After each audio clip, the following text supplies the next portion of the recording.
Well, rather surprisingly, right before Zeri, Riot also released a brand new story for Pantheon. But later we learned that this story was supposed to be released in 2021. Because Pantheon was the only one who didn't get a story that would be leading up to the cinematic. And yes, this story happens right before that. And a bit of a warning, it may hit you right in the feelings. But by far the best part of this is that once again, the story acknowledged the Ruination. And so, here's the story about what happened to Atreus right after the Ruination. In battle, broken. Before the story begins, we get a short note written by someone from the Blessed Isles. It talks about the mysterious purpose of the Aspects. To assume the Aspects act in interest of Targon, or its people, is folly of the highest order. When the first Rakor climbed the Great Mountain, they did so to bring themselves closer to their holy sun, the divine source of all light and majesty in the world. But when they reached the summit, they found strange otherworldly beings waiting there for them. Not gods. There are no gods on the mountain nor above it. The Aspects have never claimed this, and the Rakor have never considered them as such. In spite of all their heavenly power, they had descended from the firmament of the celestial realm, yet were still unable to cross over into Runeterra unaided. And this was something for which they would be willing to bargain most dearly. Enough to use our worst natures against us, enough to betray the golden sun itself. To this day, the Aspects strive to manipulate a world that is not theirs, for reasons we cannot fully comprehend, on a timescale that mocks even the grandest of mortal ambitions. However, we can be certain that their motivations are not human, and their capacity for cruelty and deception is unmatched in all existence.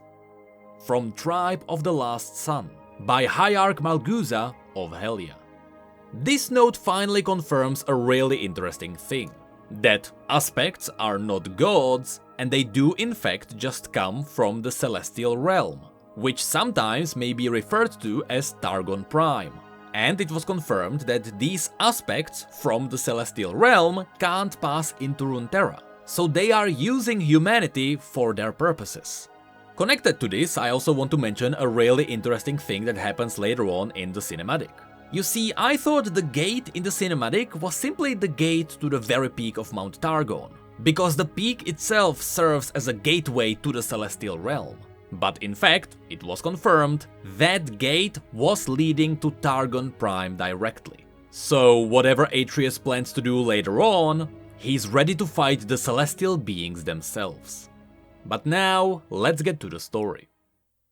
It begins on Targon, where a woman quietly enjoyed some mead. It was a toast to a person who wasn't with her anymore. Another young woman called Hane entered the hut and asked her how was it.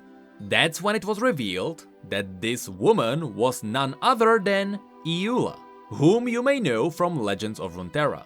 But more importantly, she was Pylas's wife, with Pylas being Atreus' best friend, who ascended Mount Targon with him, but unlike Atreus, who ascended into Pantheon, Pylas died there at the peak. I assume that you know the story of Pantheon and that you're keeping up. Hane then dropped 2 large sacks of grain on the floor and poured herself a cup of meat too. She sniffed it at first, then she took a long swig. She coughed 3 times before she noted that she could really taste the smoke, and she asked if the meat was always like this. Iula told her that it depends on what you put in it. Regardless, she would put in more honey before she sealed it in jars and readied it for the markets. Hane remembered she saw one last honeycomb in the storehouse, so she offered herself to go and get it. Meanwhile, little Thomas, who was still seated at their table, looked at the cup in her hand and asked if he could also have some. Iula looked at him with expression of mock and confusion, before asking if he meant the lovely stew Hane made for them. Thomas shook his head and added that he meant the medu. Iula replied she didn't think that would be a good idea. Instead, she offered him some sun tea. They worked on it the entire day, and she's been looking forward to trying it. Thomas wrinkled his nose and told her he didn't like sun tea anymore. Iula added that was nonsense. It was a special drink for young Rakor. It would fill him up to toe with blessings of the sun. Suddenly, the boy went quiet. His eyes sank to the table. Then why do you put your drink in the dark? He murmured. Does that mean it's bad? Iula was suddenly worried she had gone too far. Then she chuckled and told Thomas her husband taught her how to make meat when they first married. It had to sit in the dark to give it a bit more, well, explaining fermentation to a 4-year-old was painful. She then simply told him that, well, some of the best things grown-ups enjoy happen in the dark. One day, when he's older and taller, he would understand. That's when the farmhouse door opened. At first, Iula was happy to see Hane was back already, but then she noticed Hane's worried expression. Someone was coming, and it seemed to be Solari.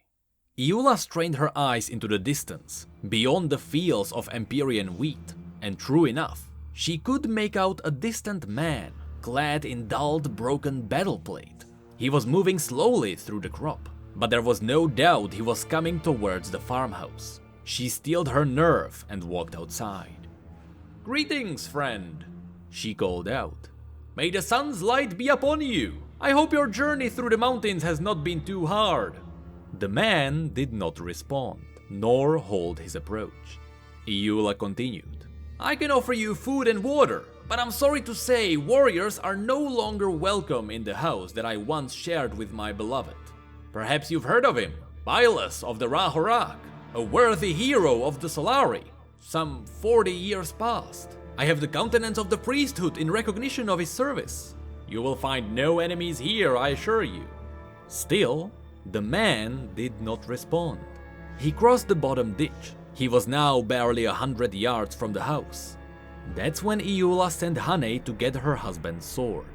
The girl did not move. She stared at the approaching figure. Iula shot her a serious glance and told her to get the sword above the fireplace. As the man got closer, Iula noticed his shield hung limply at his side, and his bent spear was dragged in the dirt behind him.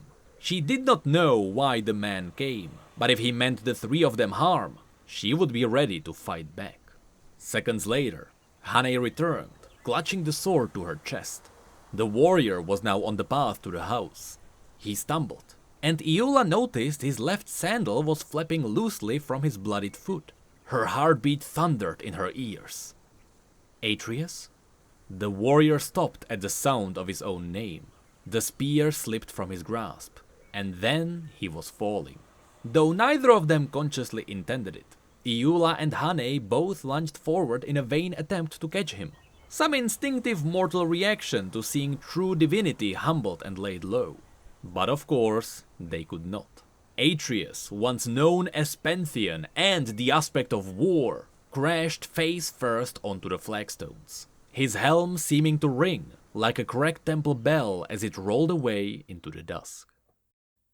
The story then cuts to 4 days later, when Atreus finally woke up. Iula didn't hear him putting on the freshly washed tunic, or creeping through the passageway in the kitchen.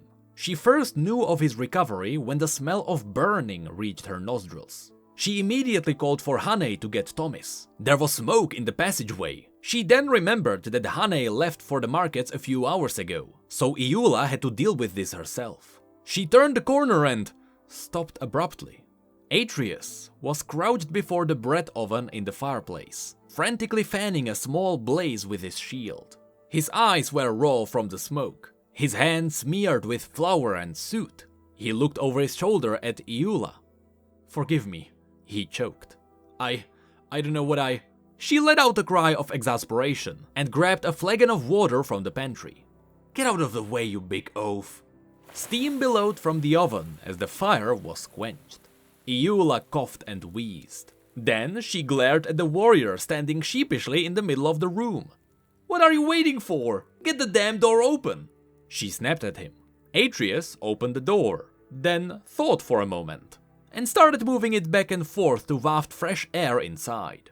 Iula shot him a withering glare, before lowering herself to her knee in front of the oven to inspect the damage. "Well, that's a whole batch ruined, and the fire's dead too. It took me a whole day to get it up to the right heat, you know.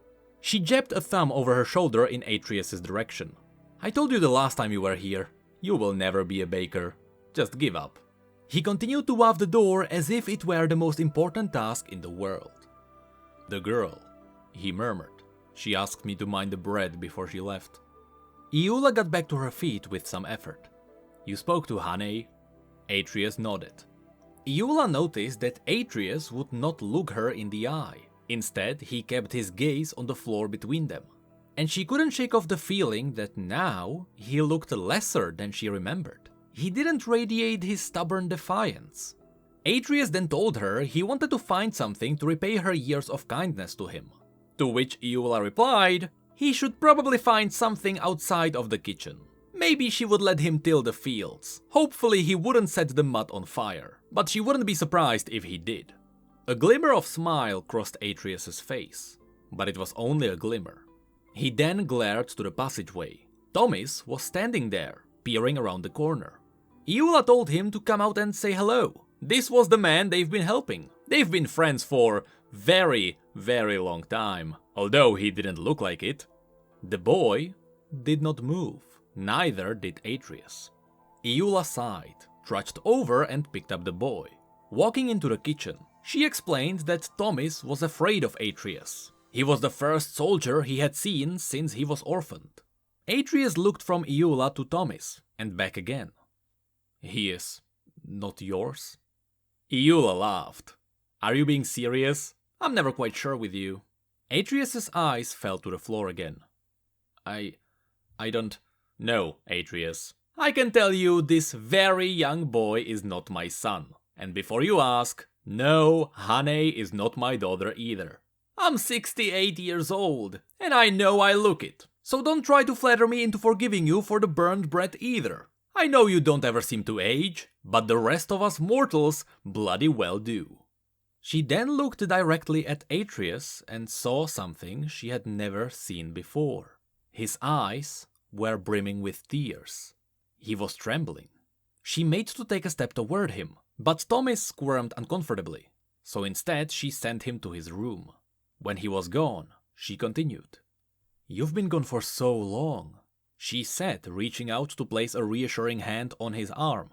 I was beginning to wonder. Atreus reacted to her touch as though struck by summer lightning. Get away from me! He bellowed. Recoiling with such force, he crashed over the low wooden bench and split his forehead on the corner of the table. Iula startled away, almost losing her balance as well. Atreus covered his face with one hand and tried to regain his footing.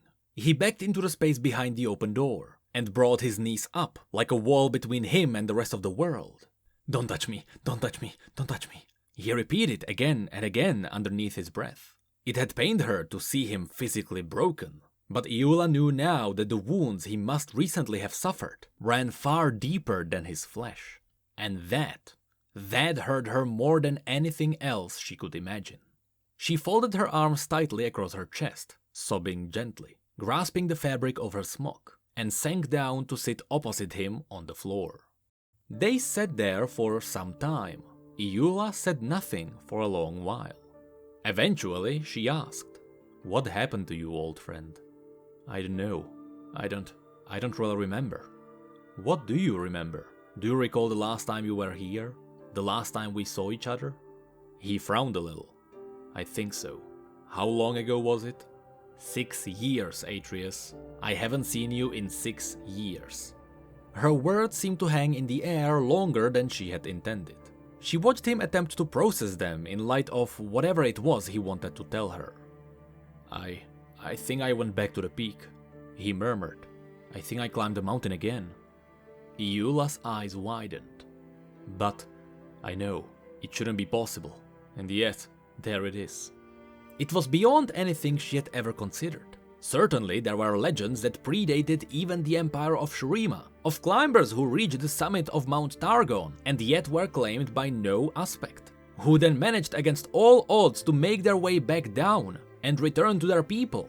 Whether in shame or triumph, it was often unclear in the telling, and usually considered nothing more than fanciful allegory. But the notion that any mortal, even an aspect's host, might make the climb twice? It was unheard of. She laughed, clapping her open palm on the floor. My old friend, she beamed. If ever someone was going to rewrite the rules of the world, it would be you. Atreus shook his head, and Iula felt all the levity fade away. No, he replied. It wasn't me. Then who? Viego. Even though she had never heard it before that moment, the name sent a shudder through her. She did not like to think that words, or names, could have power over the living. Maybe it was simply the way Atreus had spoken it, his gaze haunted and thin. Viego, the ancient king who brought the black mist to our lands. I tried to fight him, but he... Atreus rubbed absently at his scalp. He made me his puppet, Iula. I think I have done some terrible, terrible things. Iula was numb. She and Hane had not dared to imagine what foes could have blunted the weapons and armor of an aspect. But now she wondered, had they even been foes at all? I'm sorry. I know how hard it was for you to be controlled by the Pantheon all those years ago. This must have been... Oh, Atreus. I'm so truly sorry for what has happened to you, my friend. She reached out to him again. This time he did not flinch. Oh, Atreus, she said again, and took him in her arms, rocking gently back and forth with him on the kitchen floor. Close to tears herself, Iula closed her eyes. Tell me what you need, old friend, she whispered. Whatever I can do for you, I will. You know that. Atreus took a deep breath to steady himself. I need you to tell me it's okay to give up, he replied. Iula felt suddenly cold. What? There is too much evil in the world. You and I have both seen it. I have fought it for so long. I can't remember what came before, but I'm tired. I'm so damn tired, Iula. How can mortals hope to win against undying kings or fallen god warriors? The aspects and their slaves, demons from the spirit realm, Runeterra is becoming their playground. I thought all I needed was to keep getting back up, no matter what. But if I can be made an enemy too, then simply being able to endure is no longer enough. He gritted his teeth and looked her dead in the eye. And worst of all, I lost whatever power I still held after my aspect was slain. Viego must have seen to that. Whatever it was that connected me to the celestial realm, it's gone. I'm just a man. So I need you to tell me that it's okay for me to leave all this behind. You're the only person Iula pushed him away and clambered shakily to her feet. Adrenaline surged in her veins. She saw this wasn't just the absence of his comforting defiance, which for so many years had made her feel safer. Just knowing that he was out there, somewhere in the world. He had actually given up. How dare you, she murmured. Atreus rose, confused, towering over her. He wiped his face with the back of his forearm. I don't understand. How dare you! Iula shrieked. How can you even think to ask that? He faltered, his fists clenching involuntarily. I can't do this anymore. Please. A sour taste rose in the back of her throat. Her anger was so fierce, so hot, that she couldn't even feel the floor beneath her feet anymore. Damn you! She spat.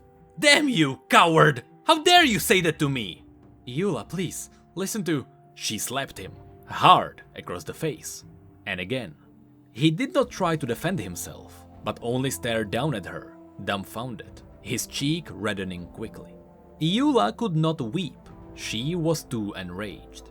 He loved you, Atreus. Pylus loved you more than any brother. He was my husband. But he went with you up that accursed mountain, even though I begged him not to. He was mine, and you lost him up there. She let out a wordless cry of pain and dug her nails into her forearms. You got to hold him, Atreus. You got to hold him as he died. And what did I get? She pointed to the mantle where Pylus's blade hung. I got a sword, nothing more. Iula squared her jaw and looked up into the open sky she imagined beyond the ceiling beams. Don't you dare tell me about what you have lost and how you can't go on anymore. You don't get to retire. You don't have that option. This isn't about you. It never has been. I helped you because that's what Pylus would have wanted. I even tried to become a soldier and follow you on the battlefield after he was gone. He died for you, so you could become something greater than any Rahurak, greater than any mortal. Atreus shook his head. But I'm not. Exasperated, she stomped to the fireplace and snatched down the blade, wrenching it from its sheath and pressing it to Atreus's heart in one sweep motion.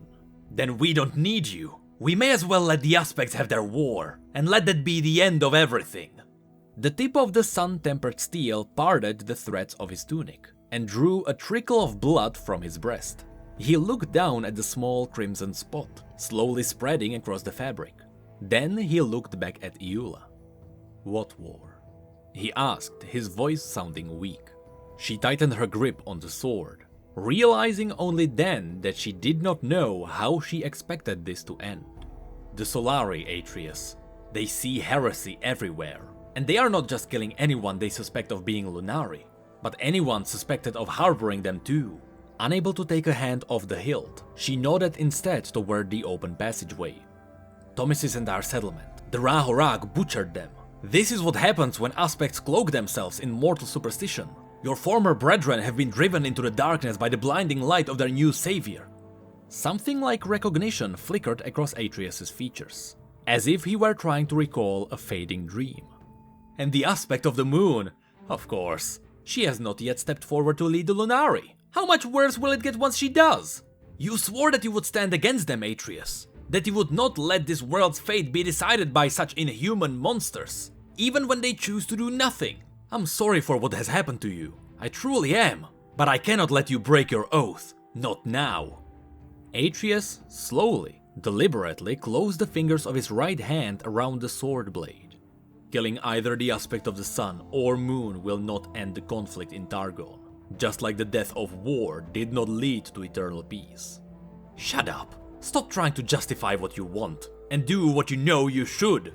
That little boy was absolutely terrified of you when you arrived, and yet he wanted to wear your helm and pick up your spear from the moment he saw them. If you won't act now, then that's the only future he has, growing up to fight and die like too many Rakor before him. She forced as much conviction into her voice as she could muster.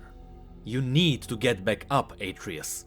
I didn't want to be a widowed farmer. I didn't want to inherit all this. I had to give up my life and my love. So now you need to prove you're worthy of the faith my husband had in you. You need to honor the sacrifices we have all made. You need to stop the aspects from destroying our people entirely. Atreus gripped Iula's leading hand, gently urging her to drive the blade onward, his expression resolute. I can't, he whispered, his voice cracking. I'm not strong enough. That was it. Iula was done. She threw down the sword and barged past him, heading for Thomas's room. Well, if you're just going to lay down and die, please pass my love to my husband when you see him. She yelled over her shoulder, before scooping up the startled child and hurrying out of the farmhouse in tears. She did not look back to see if Atreus was following them. Where are we going? Thomas asked. Iula winced as her bare feet were cut raw on the stony path, but did not slow her pace. We're going to cut some more firewood, my boy. She managed a smile. We're going to bake bread again today. When they returned, Atreus was gone. Iula ignored the handwritten note that had been carefully placed beside Pylas' sword on the kitchen table, and went to close the door. Telling herself she was merely looking out for Hane on her way back from market, she scanned the distant trackways that led up and out the valley, but saw no sign of anyone. She took a deep breath to calm herself, letting it out slowly as she walked back to the fireplace, and knelt before the cold oven with a grunt of discomfort. Then, without reading it, she balled up the note and stuffed it into the grate, and began to hum an old song from her youth as she stacked fresh kindling on top. She genuinely hoped that would not be the last time she saw her old friend, that he would find his way out of the shadows, for all their sakes, by whatever path he had chosen. But until then, she would sharpen her husband's blade, and prepare to meet whatever was still to come. And that was the amazing story called In Battle, Broken. I truly loved the tone of this story. It really gave me some God of War vibes. Except Atreus was really damn tired. I wonder if this story is actually a really cool teaser. You see, Atreus basically confirmed that Viego ascended the mountain. Sure, it was with Atreus's body, but it was Viego who ascended the mountain. I wonder if this means that in the distant future, when Viego inevitably comes back, what if he gets attuned to celestial powers? I don't think he's going to become an aspect, but he might have aspect-like powers. I don't think this is a storyline that will be explored during the Void event, but I do believe this is something that will come back in the distant future. I also like how Atreus mentioned that, yeah, Runeterra has too many threats, and he pointed out the world-ending creep. There are demons and monsters and aspects and runes. In the past, it's been a joke that there are too many things that are trying to destroy Runeterra, but it's amazing to see that the writers embraced it, and now Atreus agrees as well. And lastly, I have to mention one more thing. Yeah, we will never learn what Atreus wrote in that letter. Just like Jarvan IV burned a letter from his father without reading it, because he was suspicious that he actually wanted to make peace with the mages, here Iula burned it without reading as well. It happened again! Why does everyone hate letters in this universe?